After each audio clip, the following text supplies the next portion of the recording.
We have got to stop doomscrolling. I mean, we all know social media sucks. Instagram sucks, TikTok sucks, Twitter sucks. I mean, my screen time has been upwards of 6 hours a day since before I even remember. But let's be real. The last few months have been some of the most exhausting news cycles we've seen in a long time. And I feel like a lot of us have been brain rotting even harder because of it. So lately, I've been learning why we are so damn addicted to our phones and social media, and try to find ways to realistically minimize the brain rot without going full monk. And now I want to share my findings with you, and finally, touch some grass.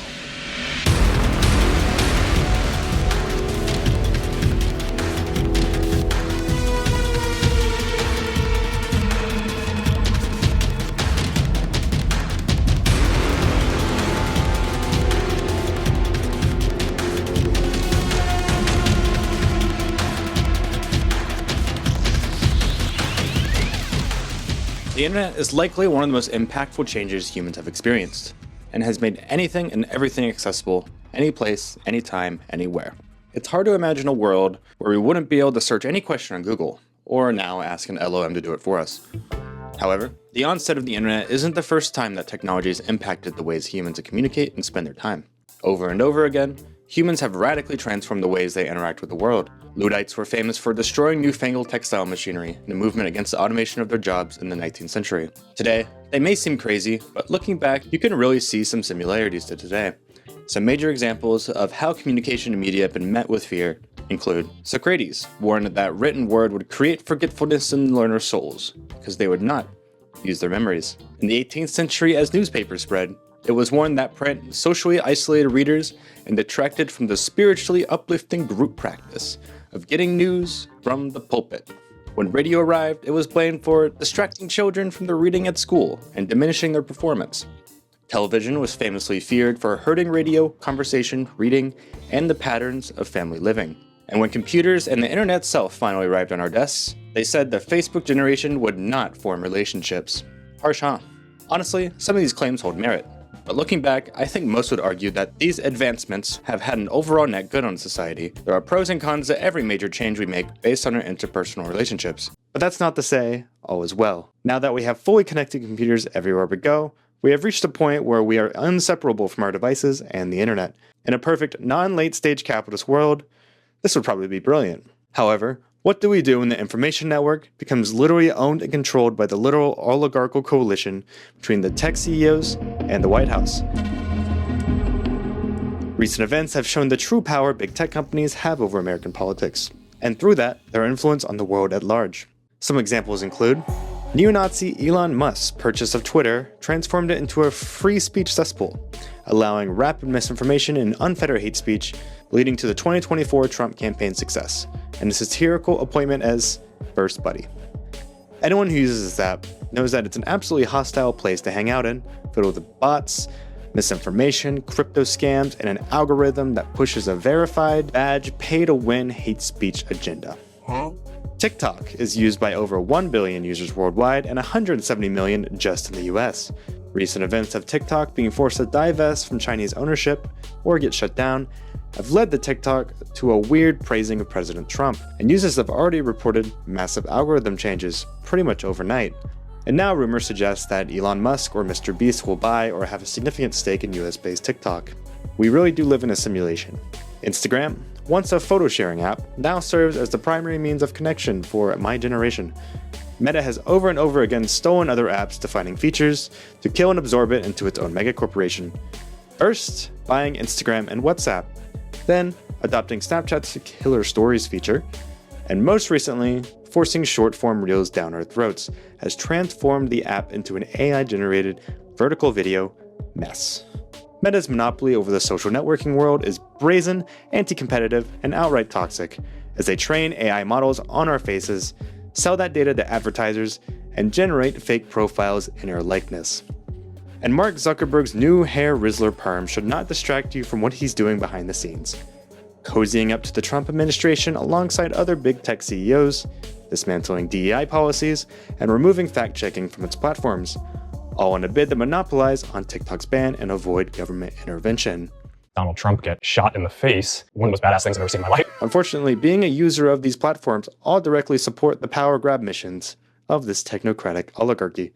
No matter your politics, it's unsettling what these platforms are doing with our data and our likeness, that we feed it every single day. According to the CDC, more than half of teenagers have daily screen times of 4 hours or more. I believe it, iPad kids are a meme of the time at this point. But adults are also developing addictive relationships with their phones. According to Simon Kemp of Data Reportal, adults on average spend 5 to 7 hours daily on the internet depending on age, and 95% of people have visited social media websites in the past month of usage. Now considering this, I think it's pretty common knowledge how negative social media can be for mental health. Everyone has different experiences, but I think everyone has felt negative feelings from social media apps. It's a major concern for our younger populations. There really is so much drama that has occurred just because of apps like Instagram. I mean, it's a real issue. Seattle's public school system filed a 91-page lawsuit against big tech social media companies for this exact issue. And another example, Decatur High School here in Georgia has deployed anti-smartphone bags so kids can focus in school through a company called Yonder. Anyway, my point is negativity does much better on social media. It breeds in a much stronger way than anything positive. Driving more clicks is the name of the game, and this is the major problem when it comes to misinformation. The old adage used to be, can't trust what you see online, but that has increasingly become less and less true for many. People increasingly trust their social media feeds due to these For You style algorithms that service personalized content that traps us in echo chambers of similar viewpoints. It's confirmation bias happening over and over and over again, convincing people that their worldviews are the mainstream worldview. I mean, really, this is the alt-right pipeline in a nutshell, but it happens on all sides of the political spectrum. There's literally a term for it, called SMIP, which stands for Social Media Induced Polarization, that has shown that these algorithms amplify confirmation bias. This is an increasingly bigger problem as AI-generated content has flooded these feeds. AI-generated slop has become much easier to stomach by normal users as more and more slop infests our timelines. It's become so bad that the dead internet theory practically rings true, that bots and fake content are used to control the population, minimize organization, and keep the status quo. And honestly, the major social media platforms are absolutely forcing slop down our throats to maximize ad revenue and optimize shareholder returns. We've reached the point of no return, and personally, I am tired of it. I don't want to crawl through slop and noise all day just for the rare funny meme or an important news update. The problem is, these platforms are so ingrained in our society at this point that it's hard to even imagine not using them to some extent. I think a lot of us remember when social media wasn't addictive, and it was, just a website. That's why, to understand why these apps keep us hooked, we need to understand their design paradigms. By understanding some of the ways our psychology is influenced from the designer's perspective, we can understand how to battle these influences. To begin, all this starts with what's known as axiomatic design theory, a design process that uses a top-down matrix to analyze how customer needs translate into design parameters and functional requirements. Basically, this paradigm was adapted into what's known as the hook model, an adapted version of axiomatic design that's goal is to maximize habit-forming products. There are 4 steps to the hook model. First, the trigger that initiates user behavior. Second, the simple action taken in response to that trigger, which third, leads to the rewarded positive feedback for taking the action. And lastly, investment, a final small commitment that increases the likelihood of returning to the product. So looking at this cycle, we can see lots of features of modern social media experiences. Some examples including pull to refresh, introduced by Tweety and later adopted by Twitter, created a slot machine-like experience where users pull to refresh to receive a reward, loading new content. The user is invested because even if there's barely any new content, the screen will update with new posts. Algorithmic infinite feeds remove the user's awareness of the end of scrolling, allowing them to continue indefinitely. Instead of needing to refresh at the top of the screen, users can just scroll continuously, knowing the app will pull in content from accounts the user doesn't even follow. Vertical video and immediate playback further enhance this experience. Users don't have to read or commit to what they want to watch, as they can swipe and just get a new high dopamine video. There's no visual indicator of how far they've scrolled down the page in this format, which makes it nearly impossible for the user to realize how long they've spent on the platform. And this is just the tip of the iceberg. Notifications on by default, trending pages, likes and view counts, follower counts, daily stories, shopping features, and more are designed to keep us engaged and pull you back into these apps. Really though, I think you already knew all of this. We all know and feel how unfun the internet has become. But the unfortunate outcome of this is that we've all been trained to become uncomfortable with boredom. The quote, "time spent scrolling is time spent when not aging," is too true. We have literally forgotten how to think, how to be bored, and how to form our own opinions. It's so easy just to pick up our phones and have a streamer tell us how to feel about a headline, have an influencer tell us what clothes to buy next, and spend 3 hours just trying to catch up on the slop, stories, posts, and videos our friends repost. I can't blame anyone either though. The world sucks, and most of it's out of our control, and all of it is so exhausting. Maybe it's just fine to brain rot the AI-generated cats dancing on your screen. However, I think a lot of people are kind of feeling the same way. They don't want to do this all day, and there has to be a better way. So, here's my experience over the past few months trying to limit my screen time. I think with a little practice, we can all learn how to resist these platforms and force them to simply be utilities in our life. By realizing that the factors of design that make these apps addictive, feeds, notifications, and more, we can take control back from these addictive platforms. First, start with screen time features, like Apple and Android Screen Time feature, the free ScreenZem app, and maybe even the paid Brick product. These can help to initially learn discipline to avoid these apps, but you still have to work to change your habits with these tools. So replace your scrolling with better consumption, reading, video games, exercise, social gatherings, what have you. Second, make your current smartphone as dumb as possible. While dumb phones are becoming popular, I think that's a consumer solution, and you can make your current smartphone dumb while still keeping useful features. First, delete unnecessary apps and use browser versions only. You can then install extensions to block feeds and make their websites truly utilitarian. I'm using Social Focus for all the big websites. I also use IG Plus for Instagram, Control Panel for Twitter, Syncit for Reddit, and Untrap for YouTube. These block suggested posts, ads, and the main feed, making the websites properly utilitarian and not tempting. Next, block unnecessary notifications on your phone, and also consider using that notification summary feature. Like, be super strict with this. I only have messaging apps, phone calls, and banking enabled. Some other tips are to use grayscale on all screens in your life, which makes the screens less engaging. And set a designated place for smartphone use, like this drawer I'm using. And especially don't sleep with your phone. Keep it away from your bedside. Next, in general, we need to move away from platforms like Twitter, Instagram, and TikTok. Luckily, there are real alternatives popping up that still let you keep in touch that aren't owned by big tech. For microblogging, Blue Sky and Mastodon are Twitter alternatives that have legitimately become mainstream now. For photo sharing, I'd say Flickr, PixelFed, and the upcoming Flashes app by Blue Sky are looking like good alternatives to Instagram and Facebook, and I hope more people start switching.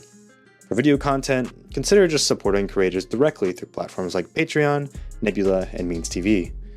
Plus, you can further your parasocial relationships with people just like me. However, even better than all of these platforms is setting up an RSS reader. RSS is the old school way of subscribing to pages you care about, and it's a great way to stay in the loop without the FOMO of being off social media sites. I personally use InnerReader, a web client, and connect it to an open source app called NetNewsWire. It's on my phone and my computer. This is honestly better than a social media feed because it puts all of the full articles, local and national news, blog posts, YouTube videos, and what have you right there in the reader. Lastly, one big concern is receiving messages on these platforms, like Instagram. Lots of people my age use DMs to communicate, but luckily, there are solutions. The easiest is enabling emails for messages. This will allow you to still be notified if you receive an important message regardless of platform, without needing the app installed. For Facebook and Instagram specifically, the Meta Business Suite app lets you answer messages and make posts without providing a feed. You just need to set your account to be a creator business account and attach a Facebook page, and then you should be able to use this app instead of the normal app. Another option is Beeper, however, I am wary of the security of that app. Alright, that was a lot, but honestly, probably the most important takeaway to digital minimalism is replacing all that fake interaction with real life interactions. Go touch grass. See your friends, go to events, find real communities to engage in, and get involved in your local neighborhood. For example, I usually talk about cities here on the channel, and making moves in your local community is in many ways way more impactful than just yapping on a YouTube channel. I'm no expert. I'm just sharing some ideas I've had that I'm trying to implement into my own life. I found a lot of success here. Being able to drop my screen time from easily 6+ hours a day to only about 2 to 3, and it's honestly been fantastic. So that's it for this video. But I do have an exciting announcement for the channel. My goal for 2025 is at least one main channel video a month on average for the year, which is why